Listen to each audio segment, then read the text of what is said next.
Yeah, more than to escape the relegation. Last season they did the record of points. They had very important results against big teams. So it's definitely a team that is coming with a good trend, with a coach that did great in his career, coming already with a victory in the third division. Last season, as I said, doing a fantastic job in Casa Pia. So it's a team that they have like different threats in the way that they play in open play. They have players up front that they have the capacity to move a lot and to find the right gaps to generate damage. They are really powerful in set pieces. They have 3-4 very good headers. So it's a team that in any moment can generate difficulties, and we have to be really well prepared and to continue to the work that we are doing. Sport TV. First of all, I'd like to know if you can give us an update on Samu's condition, if he will be available before the international break. And secondly, talking about Casa Pia, it will be, I believe, a different challenge from what you have experienced against Vitória and Gil Vicente. Two teams that open some spaces because they have high-pressure tactics.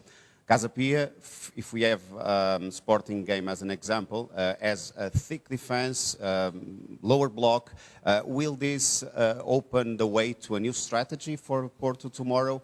And also, will the free kicks, the corner kicks, have a more important role in a match like this? So, About Samu, the situation is under daily evaluation because at the end the injury is an important one, but still open some hope and some faith for a possible recovery before the international break. But this is something that we need to evaluate day by day, so it's difficult to go more in details about this one. And about the game of tomorrow and the possible strategies that we are going to face and the strategies that we are going to apply, like from what I saw in the league right now, but also what I saw in the pre-season match and also with the game of last season, is a team that is alternating moments. So in some moments they decide to defend a bit lower, but also there are moments where they decide to come much more aggressive. They did last season against big opponents, and they did it with a lot of courage. So we prepared the game according to all the possible scenarios. And after, of course, there are the capacity to read the momentum and to read the type of contraposition is going to be the key. You mentioned the importance of the set pieces, that it's a thread for all the game, possible thread for all the games. So yeah, also there we try to work in the best way possible to have all the weapons ready for the game of tomorrow. Rui? Duas perguntas, two questions, please. First question about Luke de Jong. The player is ready to play 19 minutes the match again tomorrow. Tomorrow. Can you repeat the full question, because Luke de Jong is ready to play 90 minutes in the match. Yeah. So Luke is last week he played 74 minutes in a really good rhythm, so I think he's definitely getting closer and closer to play the 90s. Last season he played a lot of matches in a row with also with the midweek with a lot of stretching all the games, so I believe he's almost ready to play also the 90. And the next question about the situation of Rodrigo Mora, the possible transfer to the Saudi Arabia. Are you prepared to lose the player? But look, in the market, we have always to be ready for many different scenarios. But I think also you have to, in this case, to respect my decision, let's say, not to go in details, not for the players that are coming and not for the players that maybe or potentially they could leave. Because again, we need to give respect to the players of other teams, to our players, and especially for the match of tomorrow. Just to close it, and as you know, I think it's quite clear that in the market there are things that you can control and things that you cannot control. So I don't need to go more in details about this one, but the only thing that I can say about Rodrigo, that he's definitely ready to play tomorrow. O jogo? Hi, Coach. Regarding Luke de Jong, I wanted to ask, how do you adapt the team to play with Luke de Jong instead of Samu? What are the differences? Because they are different players, so I wonder if you have to prepare the team to in all the phases of the play for a different strategy and approach. It's a really good question, really in depth, because it's true that they are two really good strikers, but with different characteristics. Of course, Samu is more attacking the space striker as a profile. Luke is more a target man or a link-up player. So they have some differences, but as well they have also some things in common. And yeah, according of course to you know the characteristics, there are, as you said, like small differences that we need to adjust in the way of we play, in the way that we try to put them in the best conditions possible.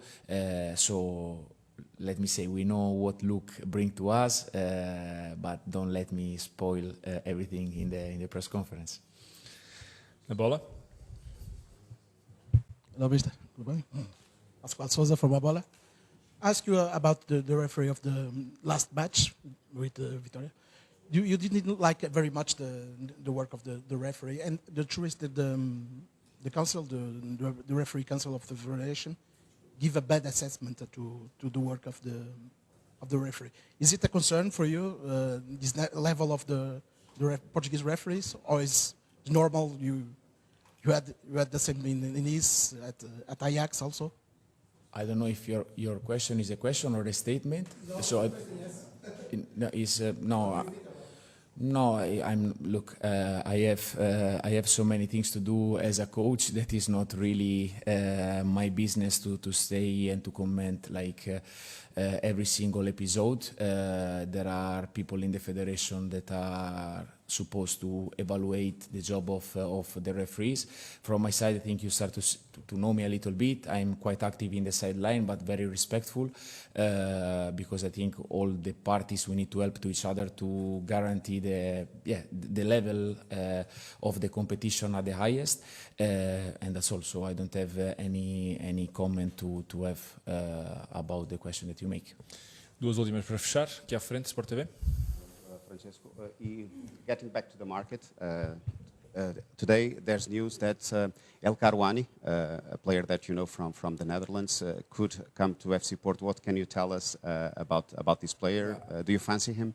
The player is a good player, but is absolutely not a target for us. Okay? Para fechar o jogo, a última pergunta. Hi again, Coach. It has been a while since the last time the fans were actually really looking forward to the next game, and they are really enjoying the team playing. The expectations are high. My question is how do you deal with those expectations? Do you try to neutralize in a way to not let the team be overwhelmed with that, or do you use it as a motivation? You have always good question, so congratulations twice. So it's a really tiny line. I think the enthusiasm is something that we need to fulfill, and we need to, we need to put the wood in the fire daily, because I think it's, if you think about from where we are coming from in few weeks, how the feelings and the emotion around the team has changed, and this one is goes again with the hard work that the players are doing, but as well a lot with the faith and the beliefs of the supporters, because since my first day here, honestly, I felt an amazing welcome, an amazing desire of all the people, to bring back Porto to where it belongs. Tomorrow we will have the stadium sold out again, and it's fantastic news, and hopefully we will have many press conferences where we will comment the fact that all the tickets are sold out, and things goes together. So as much as the supporters are with us, easier is to see a certain level of performance, because the players feel the support and feel the passion of the Dragao when the mood is on, and as well what the players are going on the pitch, are doing and are putting on the pitch, of course, helps to generate a certain type of environment. So I believe that this is a type of wedding that needs to go side by side, and as I say, this the expectations are really high, and pressure in this case needs to be a privilege, because when you play to compete and to win all the matches is something that